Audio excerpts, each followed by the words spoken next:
At the end of Resident Evil 7, they advertised a free DLC called Not a Hero, and there was a lot of speculation on what's going to go on because of the conclusion of the main plot of RE7. But now that it's here, does it answer the questions that we've been wondering, and is it really worth the download?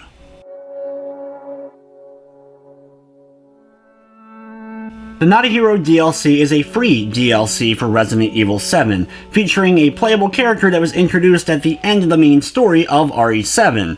And because of that, there is going to be some spoilers here for the end of RE7, so if you haven't played all the way through, you may want to just go ahead and skip this review for right now. In Not a Hero, you're playing as Chris Redfield, or at least the character calling himself Chris Redfield, as there's still some mystery surrounding that. After arriving at the Baker Mansion at the end of RE7, you start exploring the mines in search of Lucas Baker, who ended up escaping during RE7. This DLC is a nice conclusion in some ways to the main story as it wraps up a few points, but at the same time still leaves a lot of questions unanswered. The core gameplay and combat is pretty much identical to the main campaign. You do have the ability to punch enemies if you get close to them and you're not aiming at them. You do sometimes get the option to punch them for a pretty significant amount of damage. The DLC all takes place within the mines, a little bit of what we saw at the end of RE7, and for the most part, though, new areas that you get to explore.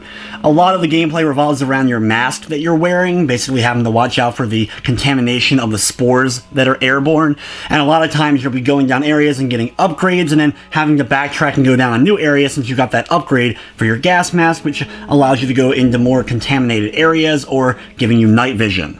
There is a new type of the mold monster introduced during this. Basically, they have a shield on them. They're coated in white, which means they have that extra level of contamination, and because of this, you can't end up shooting them with normal ammo. You have to first end up shooting them with this special ammo that's introduced into this DLC, and then you'll be able to attack them with your normal ammo. Though all the molded creatures, I think for the most part that you end up seeing, are just variations of ones you already fought during the main game. Similarly to the main campaign, there are the antique coins to keep an eye out for. If you're able to find enough of them, you can spend them to get some special items like steroids that end up increasing your total amount of health. Being a free DLC, I didn't know really what to expect as far as length was concerned, but it took me roughly about an hour and a half in order to play through it on the normal setting, and you do unlock a professional difficulty once you complete that. From the technical side of things, though, the game ran fine. I didn't run into any major glitching, crashing, or slowdown of any sort. Not a Hero is available for free on all the platforms that Resident Evil 7 is on. The game does add 2 new trophies to the game, 1 bronze and 1 silver, for beating it on normal and then professional. Overall, Not a Hero was pretty fun, though I found a lot of the areas to be a bit boring to go through, especially the catacombs, where there was just a lot of areas that looked identical to one another. The final boss at the end of the DLC, though, is a highlight and one of the best moments of it.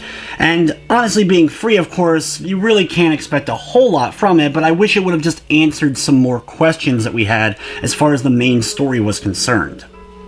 With everything said, and it's difficult to give it a rating really because of being a free DLC, but I'm going to be giving Not a Hero a 7 out of 10, and that's mostly because it left us with still more unanswered questions that unfortunately we may have to wait for a few years for another game to come out before we really have any sort of answers. But with that, guys, I'm going to wrap up this review. I'd like to thank you for watching, and of course I hope you enjoyed.